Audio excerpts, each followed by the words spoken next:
We're trying to finish these analogies that they went ahead and started for us. Again, analogies are when you compare the relationship between two different sets of objects. First analogy says, over is to under as true is to blank. Over and under, or under and over, the way they have it. How do those two things go together? Do they have the same meaning or do they have opposite meaning? Kylie? Same or opposite? Opposite. Okay, so Kylie, I need a word that is the opposite of true. What could I put? False. Oh, false. It's a very good one. So under is to over, as true is to false. All right, let's look at the next one. The next analogy says his is to hers, as blank is to ours. His is to hers, as blank is to ours. Bradley, his and hers, are those the same or are those opposite?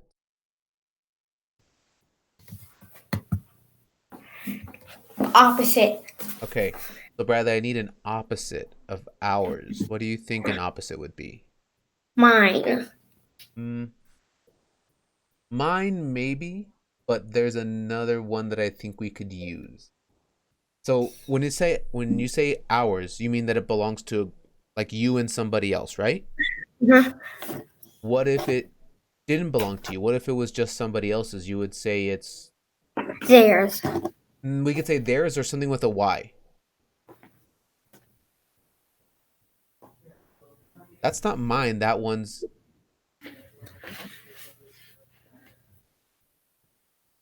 If you were talking to someone and you were pointing at them, what would you say?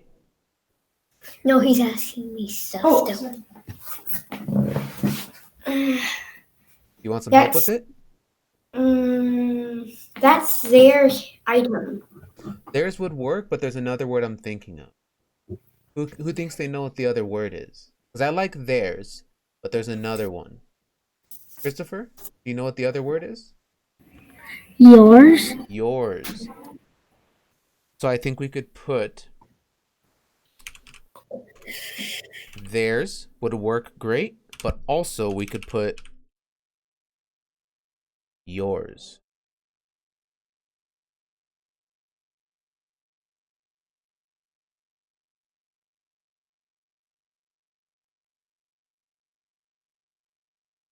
Okay. And that one, I think even your first one was not a bad answer either, Bradley. We could put that too. Ooh, I gotta make this a little bigger. Got a lot of words in here. So if you put theirs, if you put yours, or if you put mine, any of those would be okay. There were a lot of good answers for that one. You don't have to put all three of them, just whichever one you prefer. What about the next analogy? Tug is to blank as jog is to run. Jog and run. Are those two things the same or are those two things opposite? Jog and run. Christopher, what do you think? Jog and run. Same or opposite? Same. Same. So Christopher, what's a word that means the same as tug? Pool. Pull. Pull means the same as tug, so it completes that analogy perfectly. Tug is to pull as jog is to run. Okay. Blank is to accident as house is to home. House and home. How do those belong together? Are those, or do those words have the same meaning or do they have opposite meanings? Violet, are those the same or opposites? Same. Same. Okay, Violet, so give me a word that means the same thing as accident.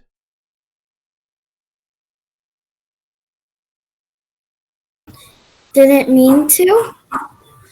Didn't mean to is okay, but I want to see if we can think of one word. If I could use one word instead of didn't mean to, I've got three. I want one word that has the same meaning as accident.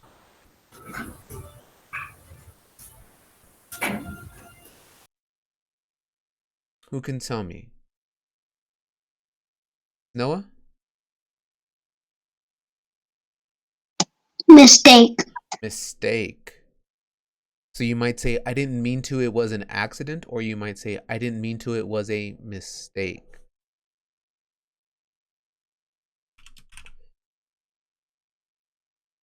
And not that didn't mean to is a bad way to do that, but we want to try to use one word because each of these is only one word. Mistake would work very well here. Okay, bring my circles over first.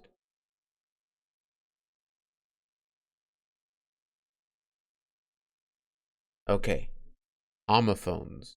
These are words that sound the same, but they have different uses, different meanings. We have to choose which one they need for this sentence. Sentence 1 said, Mom cut me a piece of pie. And we have two different kinds of piece. Who can tell me for sentence 1, what kind of piece do they mean? Jadine, is it the first kind of piece or the second kind of piece?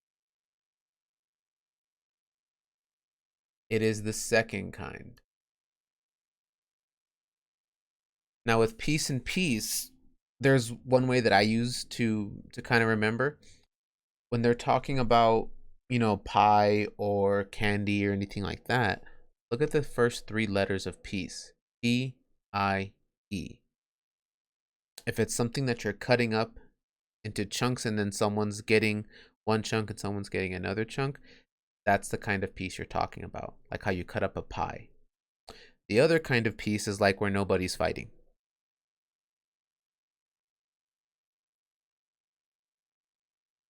Okay, sentence 2. Mariana has one little brother. But there's two kinds of one in that sentence. Which kind of one do they need to finish that sentence? Is it the first kind of one or the second kind of one? Bradley, what do you think? First kind or second kind?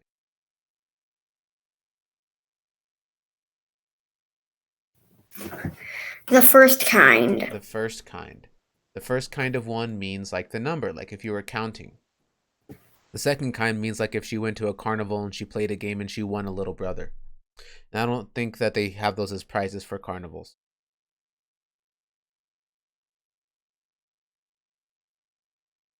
Sentence 3. Gloria doesn't know if they're going home. And this one is tricky because there's not just two kinds of there. Gloria doesn't know if they're going home. We have three kinds of there. First kind, the second, and the third kind. Who can tell me for this sentence, what kind or what version of there do I need? Jada? The first, second, or the third kind of?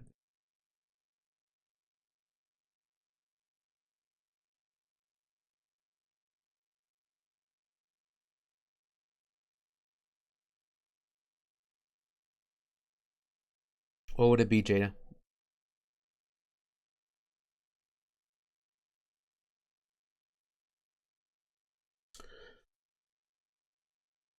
This one is very close, but it's not the second kind.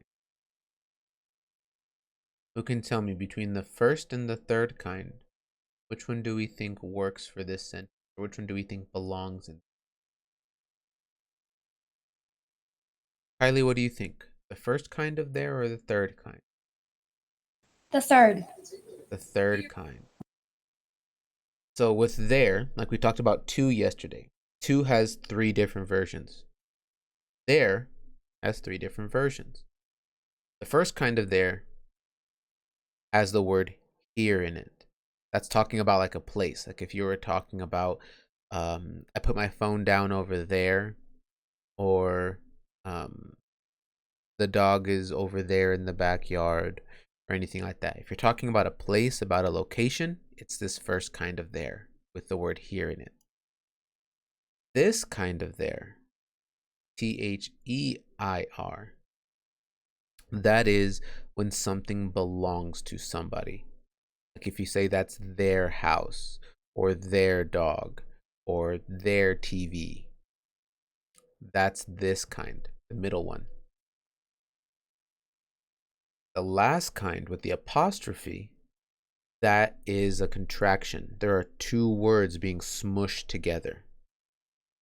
The words that you're smushing together are they are. So if you read the sentence, and if you can say they are, then that is the kind of there that you need. And in this sentence, it works perfectly. Gloria doesn't know if they are going home. That one works perfectly, which is why we need this contraction one, the they are one. Okay, last sentence for the homophones today. Dad has never allowed me to ride my bike in the street. There's two kinds of allowed.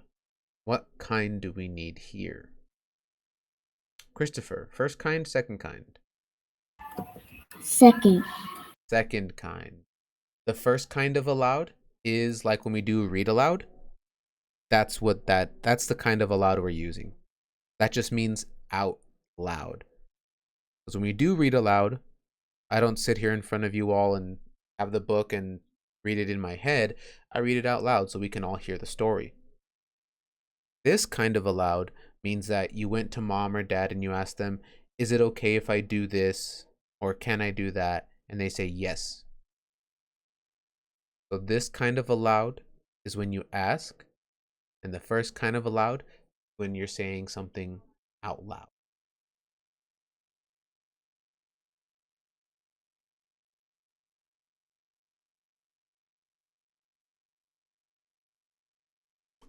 Okay.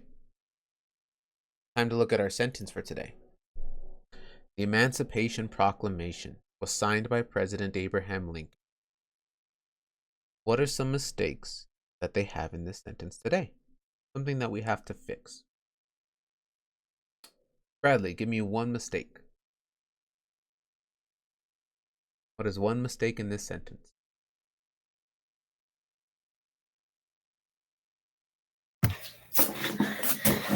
Beginning of a sentence, there isn't a capital letter. The beginning of a sentence needs a capital letter. Always, always, always. So we should capitalize that first letter. Kylie. Capitalize president. Well, both the P's. In the room. Yeah, so president, and then what was the other word you said needed to be capitalized?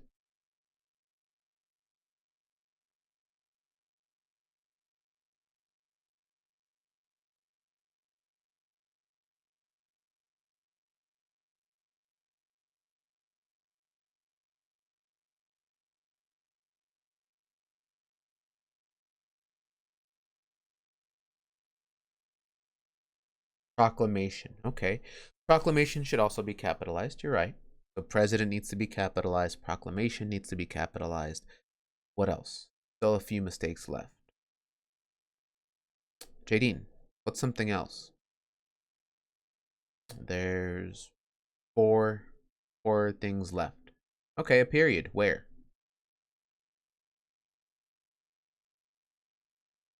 Where do I need to put the period?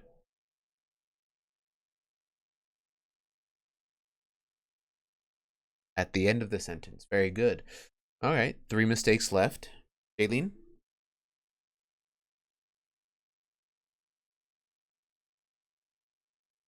What else do I need to fix, Jaylene? Capitalize Abraham Lincoln. Capitalize Abraham and Lincoln. It's his first name and his second name. Both need to be capitalized. Okay, 1 mistake left. One thing that we have to fix before this sentence is perfect. Kylie?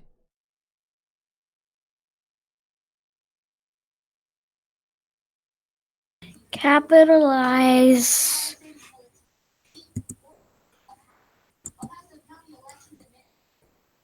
It's a capitalization mistake, but what are we going to capitalize? What letter are we looking for?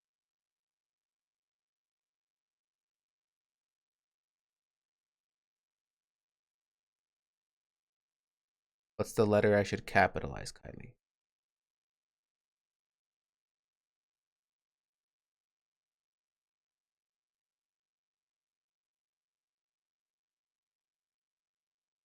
Emancipation. So we capitalize emancipation and proclamation because it's the name of a specific specific address. So kind of like the way that we capitalize Declaration of Independence or Constitution because it's a specific document, we capitalize Emancipation Proclamation. Again, it is being specific. We capitalize Abraham Lincoln because that is somebody's name, first and last name, always get capitalized. And we capitalize president because even though when he was born, his parents, his mom and dad, did not name him president, they named him Abraham. President is his title. So when people talk about him, they use president almost like it's part of his name. They use it as his title.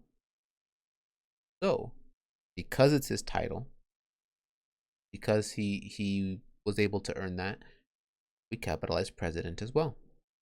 And of course, capitalize the first letter of the sentence and put a period at the end. So if I write this sentence correctly, it should be capital the capital emancipation capital proclamation was signed by capital President capital Abraham capital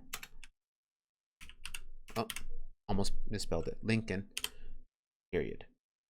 And again, we could end the sentence with something like an exclamation mark, but because it doesn't sound like someone is like shouting or like they're surprised or scared by it, period will work just fine.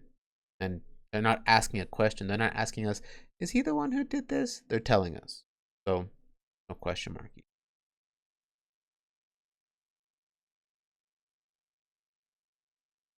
Ooh, these ones are fun.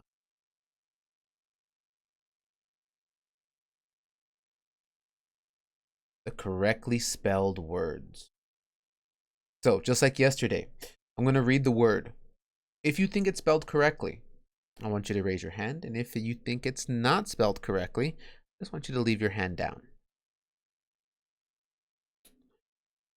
I'm going to start just like the other day. I'm going to start up here in this corner, and I'm going to go row by row until we get through all of them. The first word is gnaw. Like what a dog does when it has a toy or a bone, and it just biting and chewing on it. Gnaw. Raise your hand if you think gnaw is spelled correctly.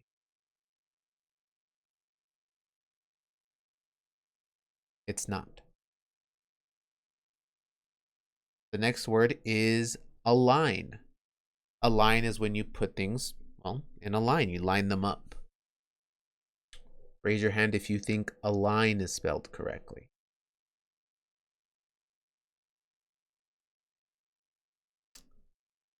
Align is not. Next word is thumb, like your finger. Raise your hand if you think thumb is spelled correctly.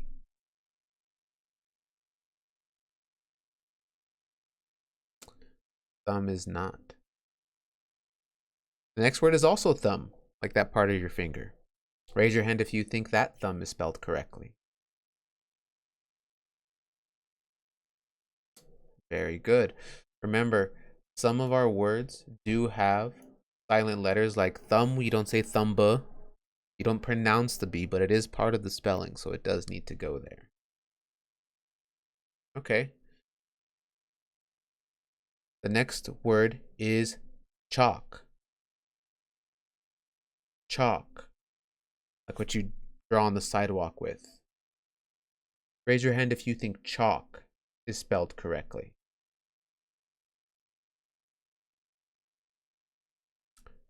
Chalk is not spelled correctly. I can see you, Jadine. Okay. The next one is lamb, like the animal. Raise your hand if you think lamb is spelled correctly. Like those fuzzy things. Okay. Lamb is not spelled correctly. We have the word chalk again, which you write on the sidewalk with. Raise your hand if you think chalk is spelled correctly. Okay. Chalk spelled correctly. Again, even though we don't pronounce the L, it's not chalk. That is how you spell it. Lamb, the animal. Furry, fuzzy animal. Raise your hand if you think lamb is spelled correctly.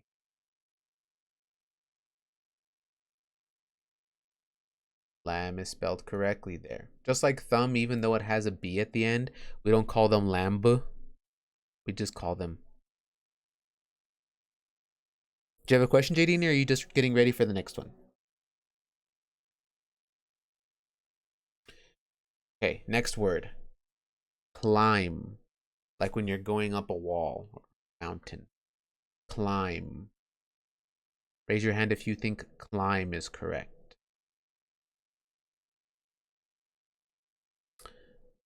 That kind of climb is not correct.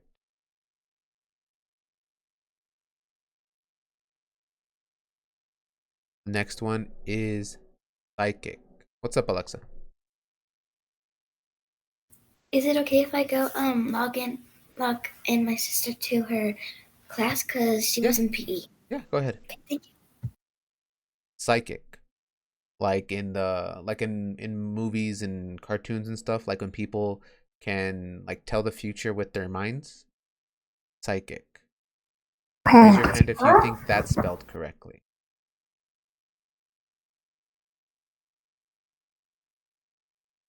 That kind of psychic is not spelled correctly. That one's a tricky word. Okay. The next one is align. Again, like when you take things and you put them in a straight line. Raise your hand if you think this align is spelled correctly. This one is also spelled correctly. So again, it's got that silent letter. We don't pronounce the G when we say it, but it is part of the way it's spelled.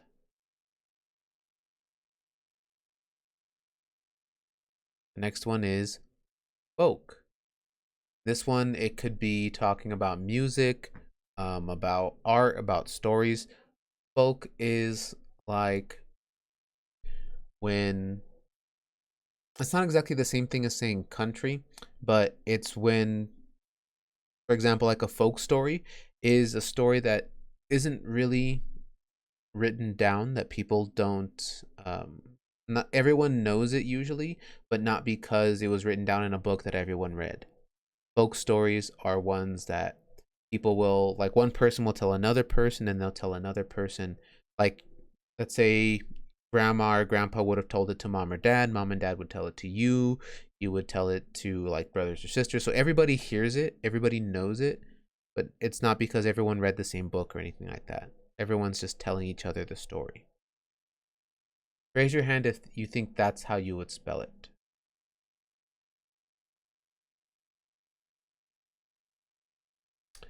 This one, no, not how we spell folk. Speaking of folk.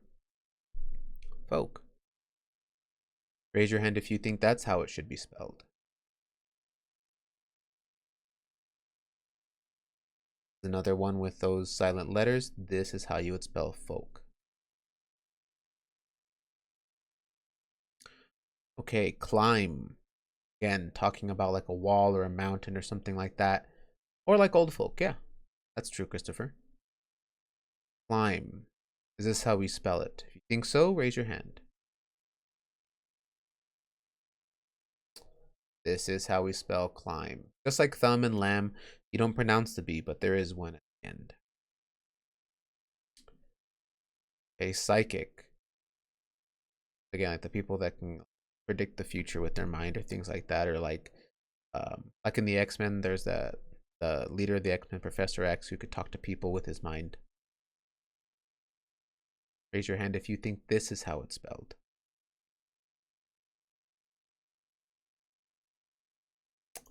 This is how you would spell it.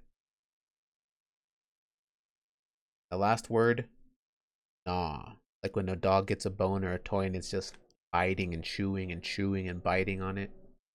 Raise your hand if you think this is how it's spelled. This one is spelled correctly.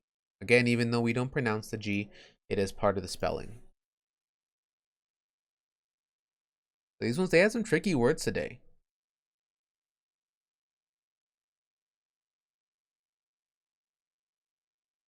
We have our final question.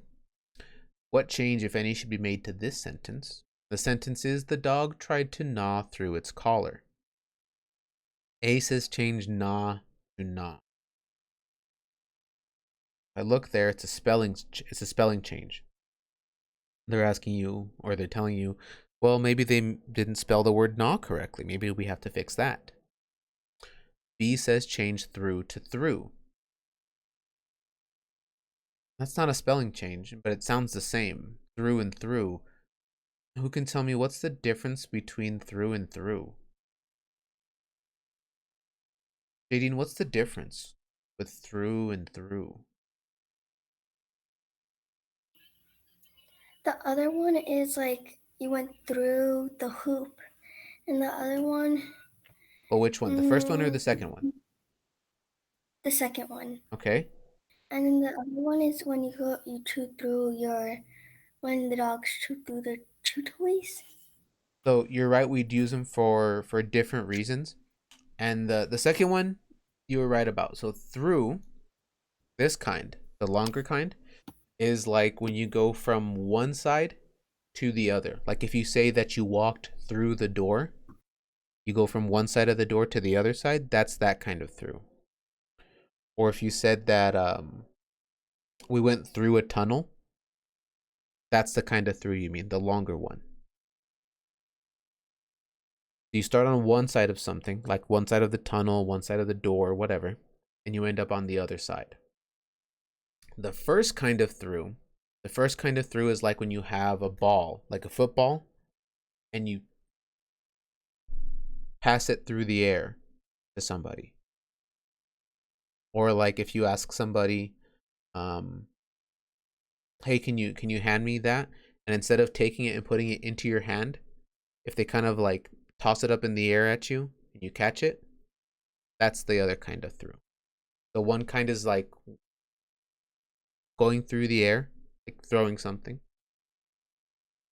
The second kind is like a tunnel or a door. C, change its to its. We've talked about that one before, that specific word before. Who can tell me what's the difference with its?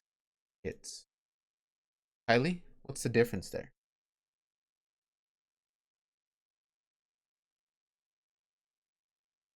One has an apostrophe and the other one doesn't. Okay, but is the apostrophe just like decoration, or are they different? Do we use them for different things? I do see the apostrophe, but what does it change? What does it do?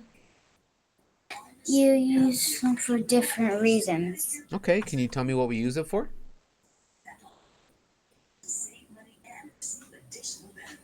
Do you remember, or do you need help? The second one is for like. Okay, Chase. As soon as you find out. How's the guy doing? How's the soldier doing? Like if you said.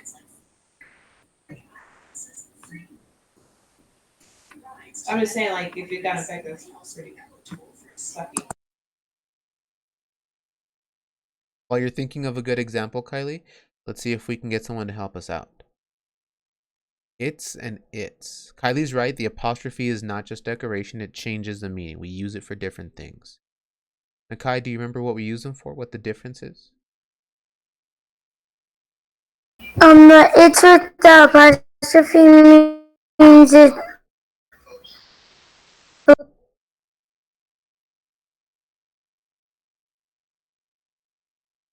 What does it mean, Nikai, when it has the apostrophe?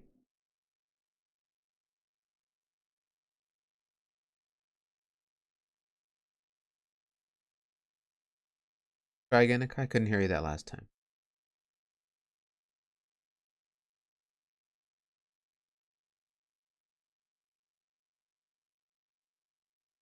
I think your internet or your microphone is messing up, Nikai. Who can help him out? It's and it's. Eileen's absolutely right. When I have the apostrophe, it's not decoration, it changes something. But what do I use that one with the apostrophe for? Alexa?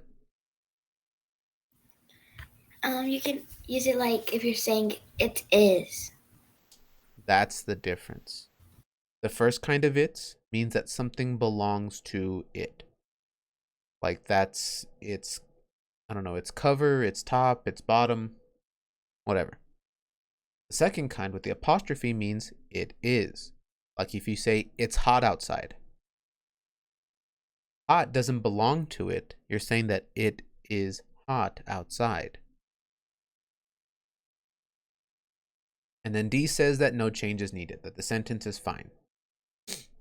Who can tell me what answer choice you think is the best one for this question? Should I pick answer choice A, answer choice B, answer choice C, or answer choice D? What do you think, Violet? A, B, C, or D? What's the best one? C.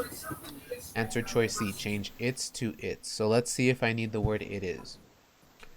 The dog tried to gnaw through it is collar. How does it sound with it is? Does it make sense there? No. Okay, so So I don't want to pick C then. Which one? D. D, no changes needed. No, there is a mistake.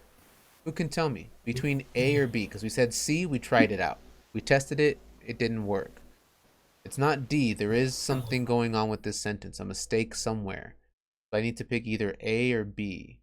Who can tell me which one I should pick? Chase, A or B?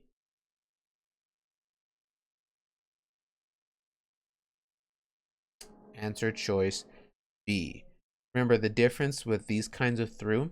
The first kind of through, the one that's in the sentence, that's like if you have a football. You're going to take it, it's going to go through the air, and someone's going to catch it. But it says that the dog tried to gnaw through its collar, tried to bite through the collar. So the dog's not throwing it in the air for anyone to catch. But what he is trying to do is he's trying to bite it, and he's trying to bite it so much that it tears, it rips. He digs like a hole with his teeth from one side through the other side. And those of you who've had like dogs or cats know that sometimes that's what they do with their toys. If they bite them too much or play with them too much, they can tear a hole right through it, rip it up.